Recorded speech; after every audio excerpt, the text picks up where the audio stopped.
Talk 49. 49. Rosy Evans is an intern at Christ Church, Vienna. Rosy Evans, welcome to Talk 49. Thank you.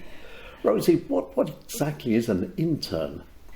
It's a good question. An intern, I suppose the reason I'm on the internship is I'm kind of exploring ministry. So it's kind of a year of giving you an insight into the life and work of a priest in my case. Everything from preaching to leading prayers and being part of the community, and shadowing the chaplain at certain points as well. You say exploring the ministry. What exciting things have you discovered so far? I think one thing is this kind of sense of community, certainly here in Christchurch, just how you're kind of part of a bigger picture. So you're one part of the puzzle piece, and there's lots of people around taking part of that in that as well. You say you're part of a puzzle piece. When did you first become part of this big puzzle? Well, I suppose there's a few different ones maybe. I arrived in Vienna, so I kind of became part of Christchurch in August last year. So I've been here for a few months now. And I suppose in terms of the ministry exploration, that's been a lot longer of a journey. When did your belief in its present sense begin? I think it was around 13. I was baptised as a kind of young child. And then when I was 13, I went to a Christmas service at the church near us, and I heard them play music. And so I got talking to the musical conductor. The next day, I was part of the choir. I play clarinet, so I joined the music group, and ever since then I went to church every week and started hearing sermons, hearing the Bible passages, and realised that I also felt this connection to God and wanted to kind of commit my life to God. Committing your life to God, when did you actually take this step? Because there's one thing about a feeling, but there's another thing about the doing. How did this happen? Oh, I suppose I got confirmed. That was one step of these kind of making promises. But I think it's always a journey. I look back to my confirmation now and think I'm a lot firmer in my faith now. And so I think it's a constant kind of journey in a way of continuing to make this commitment. This journey, of course, has lots to do with people, reacting with people, communicating. You've given one or two sermons in Vienna. Mm-hmm. How did you feel the first time you got up in the pulpit in Vienna to speak to these people? I was quite nervous. I think when I came to Vienna, that was one thing. I'd done a lot of public speaking before, but I hadn't ever done anything like a sermon. And so I was quite nervous, but I got a really warm welcome by the community, and I started to realise that it's not all, for me it's not all about my own kind of ability. I also, pray about writing sermons and ask for God's strength, and that helps. Public speaking is very important. Holding a sermon is important, and you must be able to speak. How important is voice training for you? I mean, I've not done too much voice training. I think it's come with practice. One of the members of the congregation said that when I first joined, I was quite quiet. It was hard to hear my voice when I read the psalm at the back of church, and I've done that every week since, and now I see them on the audio having to turn the volume down of the mic because I'm quite loud. Oh, really? So, when you're writing a sermon, what process do you follow? So I actually I went to a workshop about writing sermons, and that really helped. So it talks about firstly kind of letting go of the kind of anything that you might already be thinking about, and just kind of looking at the passage afresh. And then reading through the passage, for me, I write it out as well, just so I've got it in my mind. Then prayer, and then just kind of seeing where you're led and what you're led to write. And then I do write my sermons out. You write them out, but then you read or do you reduce it down to simple Stichwort? I have the text there.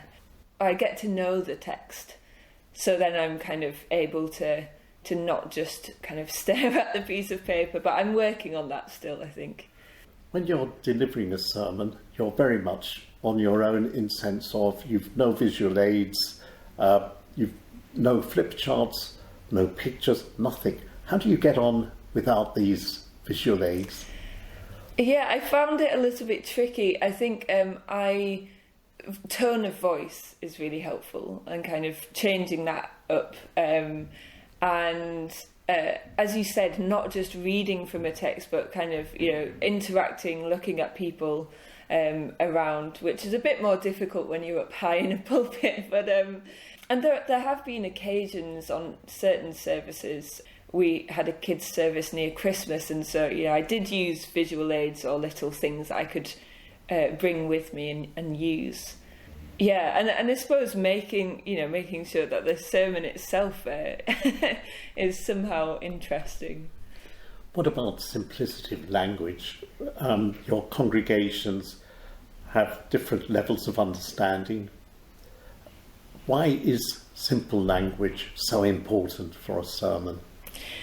I think it's important because, as you say, you've got people from various different, someone might have just walked into church for the first time, and so they might, have a different understanding to others.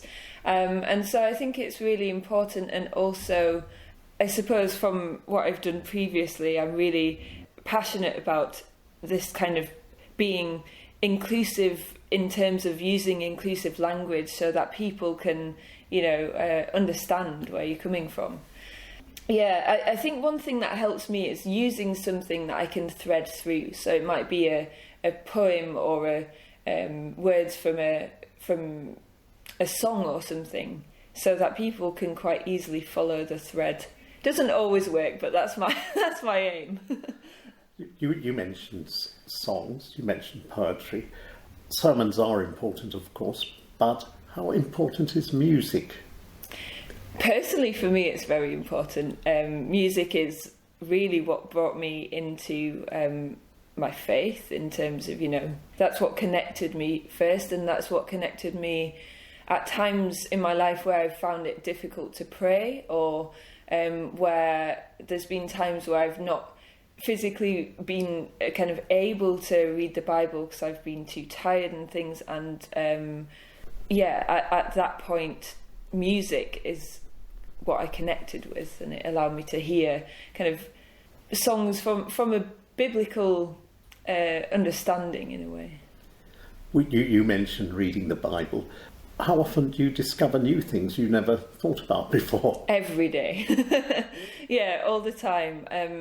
I think this is one thing for me about, I do Bible study here, and I've been kind of writing sermons as well. Every time, particularly with the Bible study, it's with a group of people, and so there's someone in the congregation. She's been reading the Bible for a long time, and she says there's always something new to learn, and that's so true. You talk about you talk about people.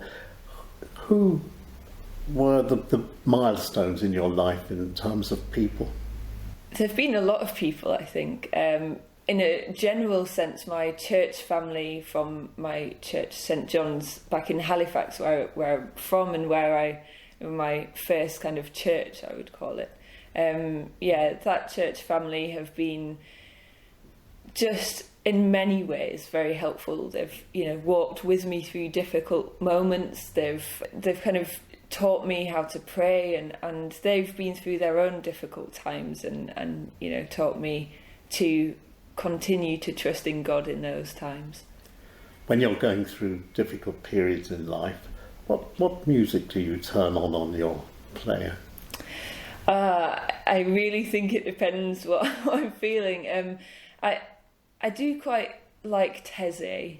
Teze is quite a good one to listen to. And then there's more modern music.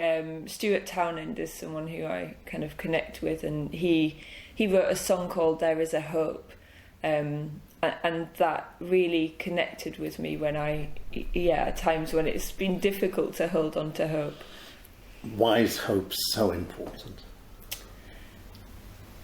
I think it allows you to, well, there's two things.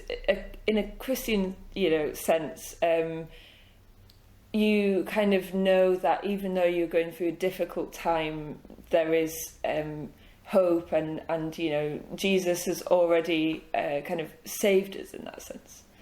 But I think then also it just helps you to see that you're stuck in the situation you're in, and unable to zoom out, I suppose, see other perspectives.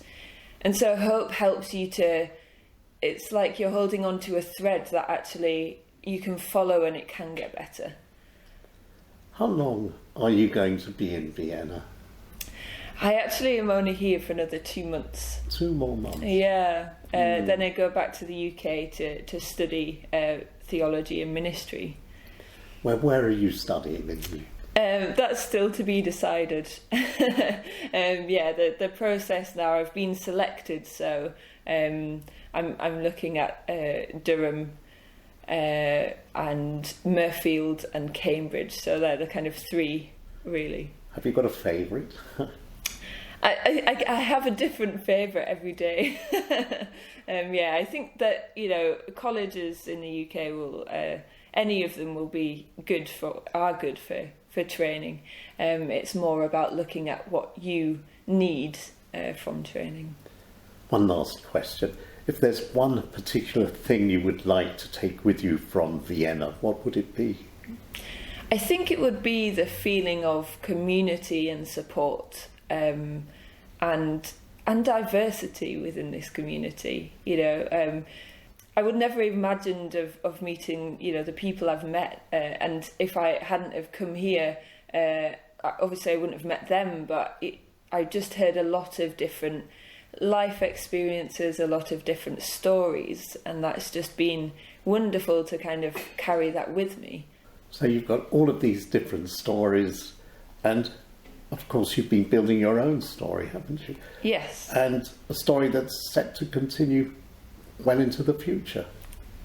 Rosy Evans, thank you very, very much for talking to us this morning. Thank you. Thanks. Talk 49.